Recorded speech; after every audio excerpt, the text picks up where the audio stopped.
Well, the last 3 general elections have witnessed declining trends of elections violence, but analysts are expressing fears that this year could see that trend reversed.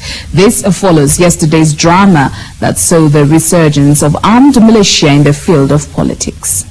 The country is still feeling the aftershocks of yesterday's attack on ODM leaders in Kisii, in what would be a clear indicator of the return of election or campaign violence.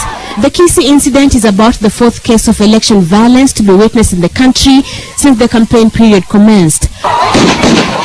What sets the Kisii drama apart from the rest? The emergence of one of the proscribed groups, the Chinkororo.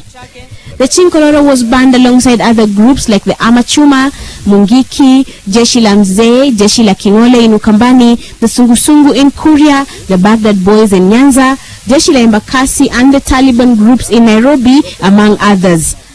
A majority of these groups, as evidenced by yesterday's display, are made up of young men. Many of them jobless, find themselves making money, especially as the election period approaches.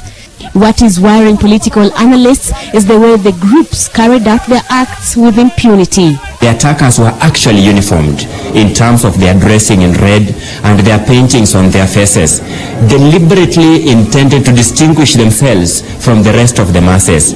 This brings forth a very dangerous attribute that we describe as impunity.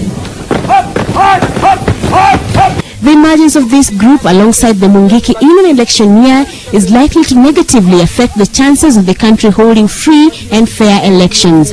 For this to have taken place in the face of a government minister, that worsens it, because then we go back on the gains, we lose out on the consolidation of the democratic trends. Only recently the country witnessed the resurgence of the Mungiki with their trademark beheadings as they spread terror across parts of Nairobi and Central Province.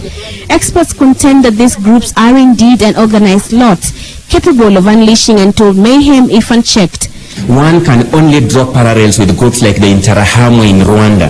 And what the Interahamwe did in Rwanda in the year 1994 is sufficient reason to teach us that groups of this character only culminate into very disastrous results if allowed to operate. The official campaign season is yet to set in, and many are fearful of the fact that the emerging trend of intimidation through violence may hinder the realization of peaceful campaigns and consequently compromise free and fair elections. Brenda Mulinya, NTV.